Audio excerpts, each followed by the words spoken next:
days when people were different from now. This story is mostly about Eskimo women because it was women who made our clothes. Every Eskimo knows that proper clothes, clothes that will keep us warm even in our harsh winter weather, are just as important as food. A wife who can sew is a great treasure to an Eskimo family. Their very lives may depend on her skill with the needle.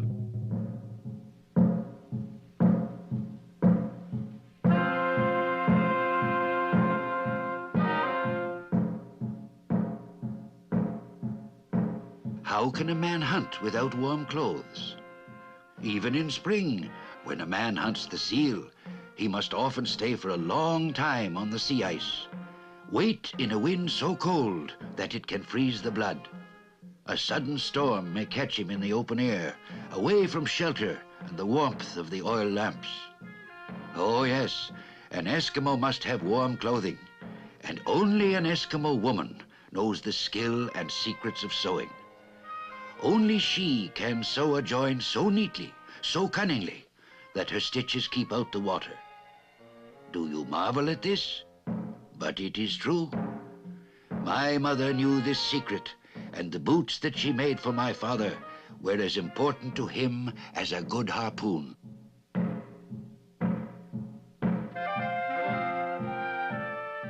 Sealskins were most important to us. In summer, our outer garments were made from seal. The skins were cut with the woman's knife and sewn together with caribou sinews. I can still remember how I followed the hunters when they returned with the seal, and the joy of my parents when a big seal was cut up for a feast.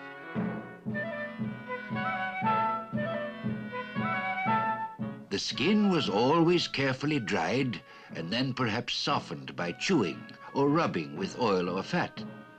Then my mother would take the skin and turn it into boots, jackets, or mittens.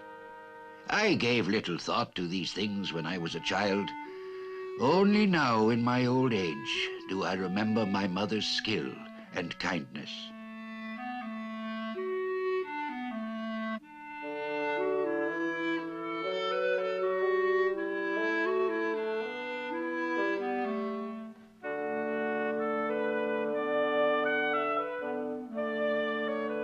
As I have said, the skin was first chewed and made soft.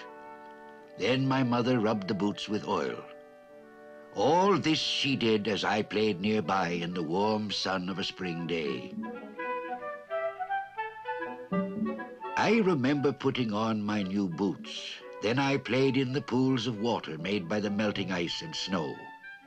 But no matter how much water I waded through, my boots always remained dry on the inside. As I told you, my mother made stitches of exceeding neatness, and she was a woman of great value to my father.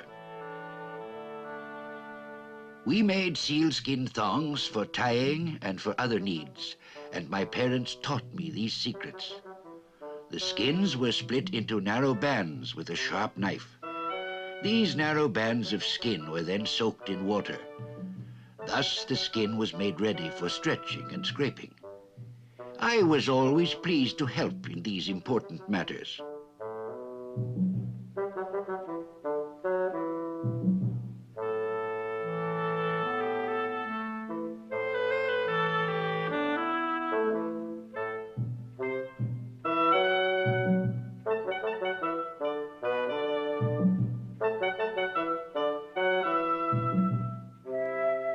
I remember watching my parents and marveling at all the things they could do.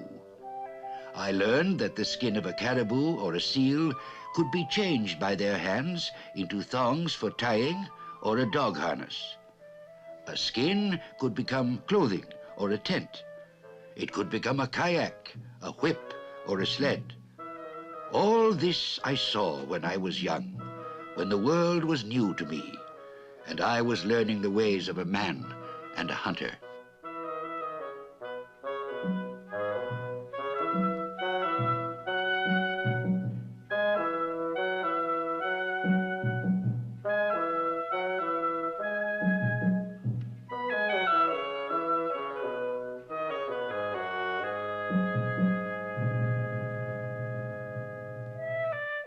As I have said, this is a story about women and how they made all our clothes.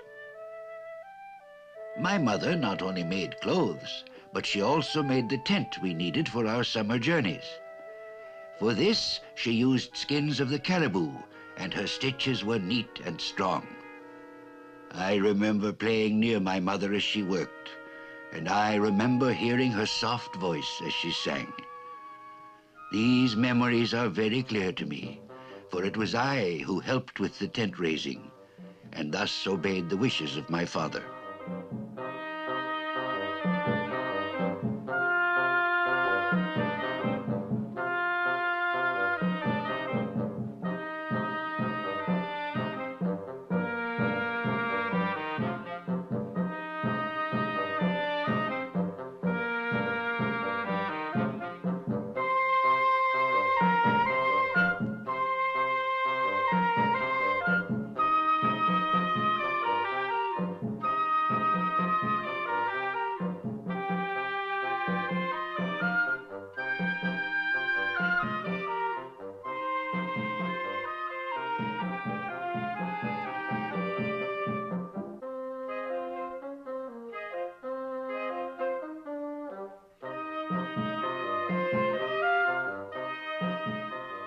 A tent is a fine, cheerful thing.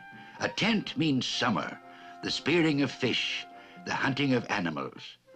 We cooked birds in a pot over a fire while our pack dogs lay yawning in the sun, sniffing the scent of food.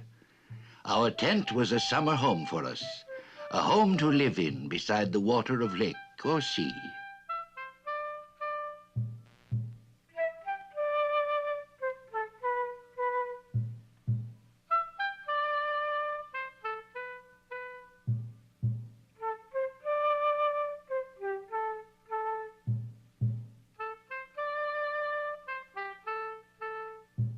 Then I remember the time of snow's return and the building of igloos. Once again, the season of warm skins, when the spear of my father worked hard for us. My memories are the memories of a child, but I see them now as an old man. I am thankful for the memory of my parents and the cleverness of a woman's needle.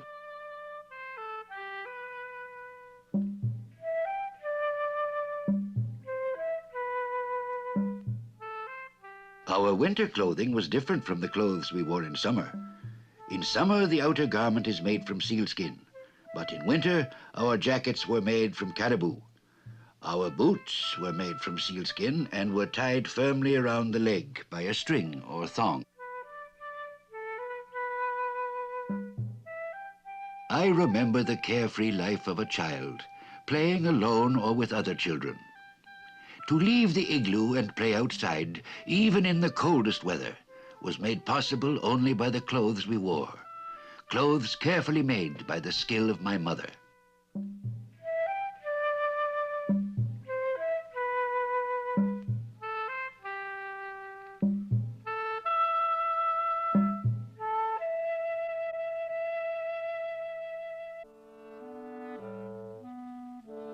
There is a sadness in remembering the olden times when I was young, when I played with my friends and thought only of laughter.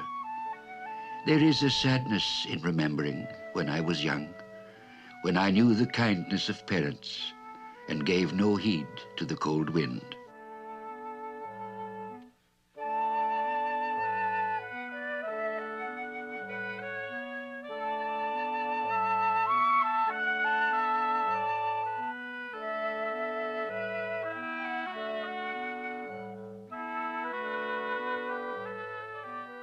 There is joy in remembering those other times when the snow was a friend, when I played on the hills, rejoicing that the long darkness was gone. There is joy in remembering the kindness of parents, when my father returned from the hunt and we enjoyed a feast in the igloo by the warm light of a lamp.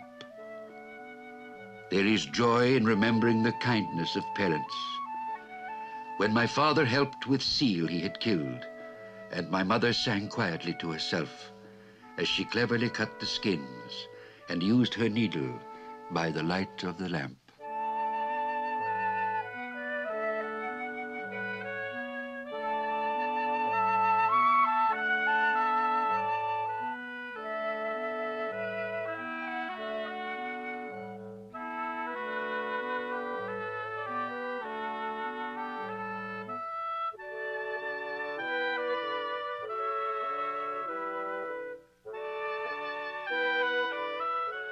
Thus sang my mother.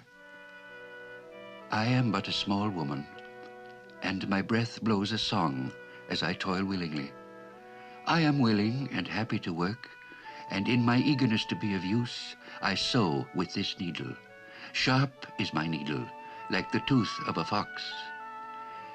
I am but a small woman, and my thoughts make a poem as I toil willingly. I am willing and happy to work, and in my eagerness to please you, to make this garment, I sew with my needle and cut with this sharp knife. And the knife is sharp, like the bite of a wolf.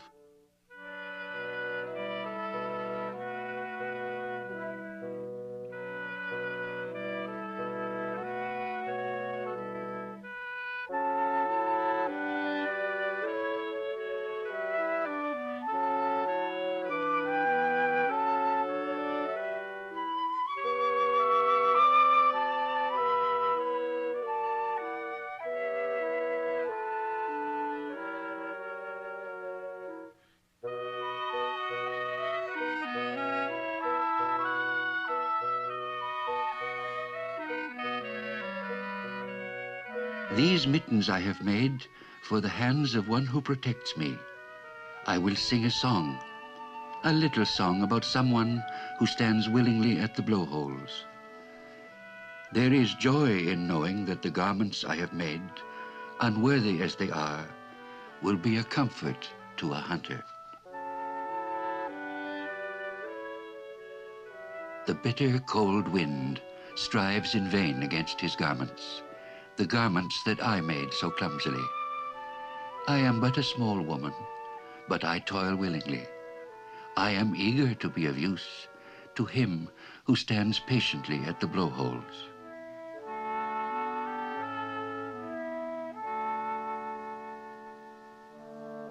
The song is over. My father has gone now. No longer does he stand at the blowholes. And the soft voice of my mother is but a memory. And that is the way we used to live.